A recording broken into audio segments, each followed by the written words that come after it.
Au nom du Père et du Fils et du Saint-Esprit, ainsi soit-il. Mes bien chers frères et sœurs, neveux, nièces, cousins, amis, continuons notre explication de la doctrine chrétienne. Je m'appuie sur le catéchisme à l'usage de tous les diocèses de Belgique. Aujourd'hui, nous voyons la leçon 5, question 64 et suivante. D'abord, nous allons voir tout ce que dit le catéchisme pour avoir la synthèse. Après, on va un peu approfondir l'explication. Dans le credo, nous disons, dans le deuxième article, je crois en Jésus-Christ, son Fils unique, notre Seigneur, qui a été conçu du Saint-Esprit et né de la Vierge Marie. Question 64. Dieu abandonna-t-il les hommes après la chute du péché originel? Dieu n'abandonna pas les hommes après la chute originelle. Dans son infinie bonté, il leur promit et leur envoya un sauveur. Son sauveur, c'est le Messie, Pshio. Le Messie, le sauveur du monde, prophétisé depuis la Genèse, chapitre 3, 15.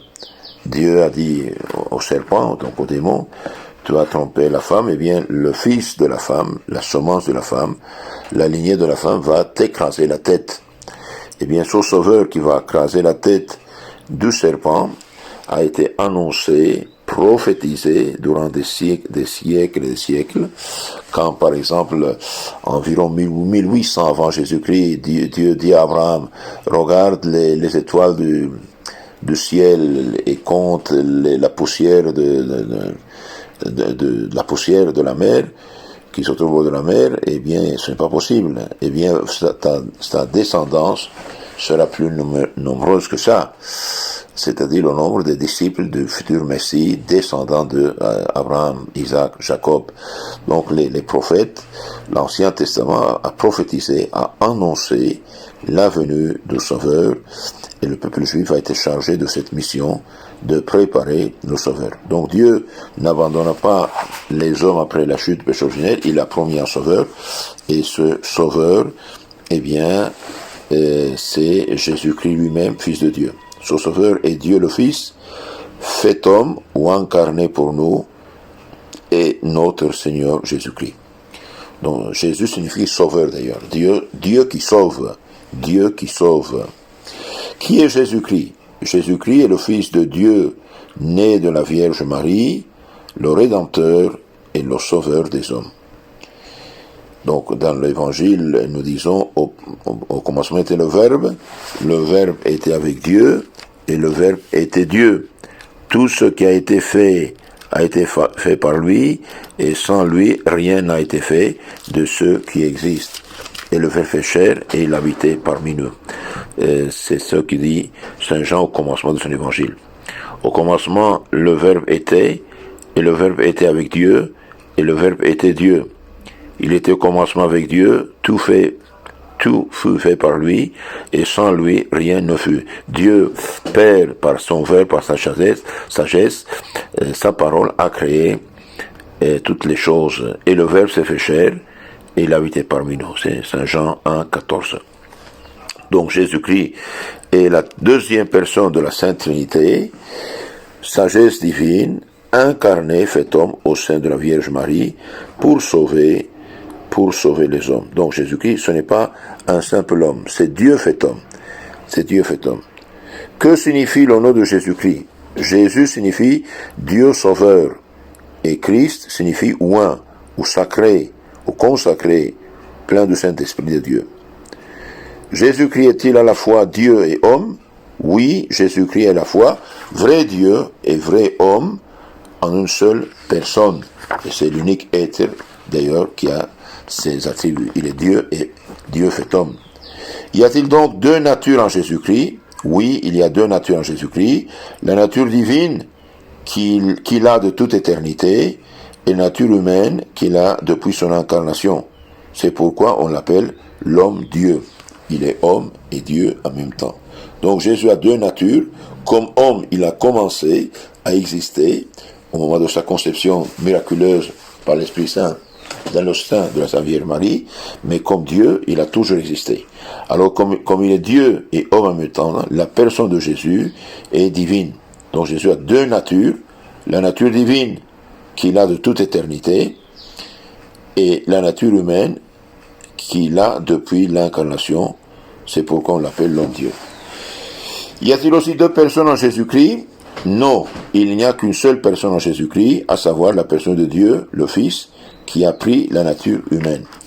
Et parce que la personne de Jésus est divine, tout ce qu'il fait dans sa nature humaine s'attribue à la personne divine, et donc il a une valeur infinie. Pour cela, le sacrifice de Jésus a une valeur infinie pour sauver les hommes, pour mériter le salut pour tous les hommes. Et aussi, il a le pouvoir de pardonner les péchés, de faire les miracles, de faire des merveilles. Donc, Jésus est Dieu fait homme. Il a deux natures, humaine et divine, mais il a une seule personne. La personne du Fils de Dieu fait homme. Qu'est-ce que le mystère de l'incarnation? Le mystère de l'incarnation est le mystère de Dieu, le Fils fait homme. Jésus-Christ a-t-il affirmé qu'il est Dieu? Oui, Jésus-Christ a affirmé plus d'une fois qu'il est Dieu. Et d'ailleurs, pour cette raison, les pharisiens ont exigé sa mort sur la croix. Et à la fin, ils ont dit à Pilate, selon notre loi, il doit mourir parce qu'il s'est fait fils de Dieu. Ben, le fils de Dieu est Dieu, n'est-ce pas? Comment Jésus-Christ a-t-il prouvé qu'il est Dieu? Jésus-Christ a prouvé de plusieurs manières qu'il est Dieu, notamment en réalisant les prophéties faites à son sujet, en faisant lui-même des prophéties, en accomplissant des miracles et surtout en se ressuscitant lui-même. Qu'est-ce qu'une prophétie? Une prophétie est l'annonce certaine d'événements futurs que Dieu seul peut connaître d'avance. Une prophétie est l'annonce certaines d'événements futurs que seul Dieu peut connaître d'avance. Par exemple, il a dit, allez prêcher à toutes les nations. Toutes les nations ont été évangélisées, ont reçu l'évangile. Qu'est-ce qu'un miracle? Un miracle est un fait extraordinaire et merveilleux qui surpasse toutes les puissances des créatures et qui ne s'opère que par l'intervention spéciale de Dieu. Par exemple, Lazare, depuis 4 jours, il est dans le tombeau, eh bien, il ordonne, ouvrez la tombe. Sa sœur dit à son Seigneur, il est depuis 4 jours dans la tombe, Lazare sort du tombeau, Lazare sort du tombeau. Quand on allait enterrer le fils de la veuve de Naïm, la même chose, jeune homme te le dit, lève-toi, il se lève. Le même la fille de Jaïr. Et quand le lépreux s'approche, il dit, Seigneur, si tu veux, tu peux me guérir, me faire guérir, oui. Il le touche, soit guéri avec une parole. Le même les aveugles de Jéricho, etc., etc. Pourquoi Dieu le Fils s'est-il fait homme? Le Fils de Dieu s'est fait homme pour délivrer les hommes de leurs péchés, leur rendre la vie de la grâce, l'amitié de Dieu et le droit du ciel. Donc le Fils de Dieu s'est fait homme pour délivrer les hommes de leurs péchés et du pouvoir du démon et de l'enfer, leur rendre la vie de la grâce, de la sainteté, les faire enfants de Dieu, et l'amitié de Dieu et leur donner le droit d'aller au bonheur et ciel du paradis. La Sainte Vierge Marie est-elle vraiment Mère de Dieu?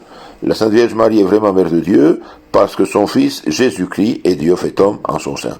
Donc, comme Marie, bien sûr, elle n'a pas engendré Dieu qui a toujours existé, toujours existera. Elle a engendré la personne de Jésus-Christ qui est Dieu fait homme dans son sein. Donc l'enfant qui naît de Marie, il est à la fois Dieu et homme. Comme sa personne est divine, donc Marie est mère de Dieu dans ce sens. Saint Joseph est-il le père de Jésus-Christ? Saint Joseph n'est pas le père biologique de Jésus-Christ, sinon le père nourricier, adoptif et le gardien de Jésus-Christ. Quelle est la fête qui nous rappelle la naissance de Jésus-Christ? Eh bien, c'est la fête de Noël qui nous rappelle la naissance de Jésus-Christ. Et maintenant, on va approfondir un peu ça. Nous avons dit qu'après le péché originel, Dieu promet un sauveur. Eh bien, son sauveur annoncé des siècles et des siècles avant, eh bien, c'est le Fils de Dieu. Dieu a préparé durant de longs siècles la venue de son Fils sur la terre. Il a annoncé sa venue et sa souffrance et sa mort sur la croix pour que quand il serait temps de sa venue, les gens sachent que c'est lui et pas n'importe qui. Les temps accomplis donc, Dieu envoie son ange à annoncer à la Vierge le grand miracle de l'incarnation. Le 6e mois, dit l'évangile de Saint Luc, chapitre 1, 26, dit, le 6e mois, l'ange Gabriel fut envoyé par Dieu dans la ville de Galilée appelée Nazareth, à une vierge fiancée à un homme du nom de Joseph, de la maison de David, et le nom de la vierge était Marie. Il entra chez elle et lui dit, « Salut, comblé de grâce, plein de grâce, le Seigneur est avec toi. » À ces mots, elle fut bouleversée et elle se demandait ce que signifiait cette salutation. Mais l'ange lui dit, « Rassure-toi, Marie, car tu as trouvé grâce auprès de Dieu. Voici que tu concevras et enfanteras un fils, et tu lui donneras le nom de Jésus. Il sera grand, et on l'appellera Fils de Dieu très haut. Le Seigneur Dieu lui donnera le trône de David son père, et il régnera sur la maison de Jacob à jamais, et son règne n'aura point de fin. » Son règne, dans ce monde, c'est l'Église catholique, l'Église universelle qu'il a fondée. Mais Marie dit à l'ange, « Comment cela se fera-t-il, puisque je ne connais point d'homme ?» L'ange lui répondit, « L'Esprit Saint viendra sur toi, et la puissance du Très-Haut te prendra sous son ombre, et c'est pourquoi l'enfant sera saint et sera appelé Fils de Dieu.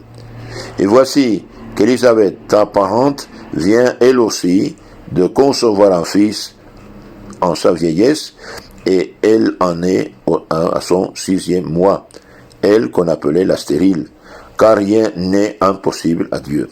Marie dit alors, « Je suis la servante du Seigneur, qu'il m'advienne selon ta parole. » Et l'ange partit. Alors qu'est-ce qui s'est passé à ce moment-là? Eh bien, Dieu même a intervenu sans la coopération d'un père humain. Il a créé la nature humaine qui va être celle de Jésus. La Sainte Trinité, Père, Fils, Esprit Saint intervient pour créer l'âme humaine de Jésus-Christ, la remplisse de grâce et de bénédiction, et puis le Verbe, le Créateur, cela s'unit pour former la personne de Jésus-Christ dans le sein de la très sainte Vierge Marie. Donc Jésus est Dieu et homme en même temps. Saint Curé d'Ars dit ceci, par son incarnation, Dieu le Fils cache sa divinité afin de devenir visible à nos yeux. Bien dit. Par son incarnation, Dieu cache sa divinité afin de devenir visible à nos yeux. Et Jésus-Christ, dit le même saint, est notre modèle. Jésus-Christ est tout pour nous. Une belle fleur sans le soleil n'a ni beauté ni éclat. Il en est de notre âme sans rapport par rapport à Jésus-Christ. Quand l'âme n'est pas unie à Jésus-Christ, elle n'a pas de beauté. Non seulement vous êtes frères, mais ce qu'il y a de plus beau, vous ne faites tous ensemble qu'un même corps avec Jésus-Christ, dont la chair et le sang vous servent chaque jour de nourriture, dit le même saint. Nous sommes une partie de lui-même. Et saint Paul dit, bien plus je tiens tout désormais pour désavantageux au prix du gain suréminent qui est la connaissance de Jésus-Christ mon Seigneur. Pour lui j'ai accepté de tout perdre, je regarde tout comme déchet afin de gagner le Christ et mon Sauveur, mon Dieu, mon Rédempteur. Si Dieu veut, dans la leçon suivante, on va continuer notre méditation sur la vie de notre Jésus-Christ. Donc Jésus-Christ, c'est Dieu fait homme, c'est le Sauveur des hommes. Il s'est incarné pour nous délivrer du pouvoir, du démon, de l'enfer et du péché, nous rendre la grâce de Dieu, la sainteté, l'amitié avec Dieu et le droit au ciel. Pour cela, il faut baptiser le plus tôt possible les enfants et nous maintenir dans l'état de grâce. Et si nous avons péché, bien confesser nos péchés pour recevoir le pardon et le droit au ciel. Au nom du Père et du Fils Saint-Esprit. Amen.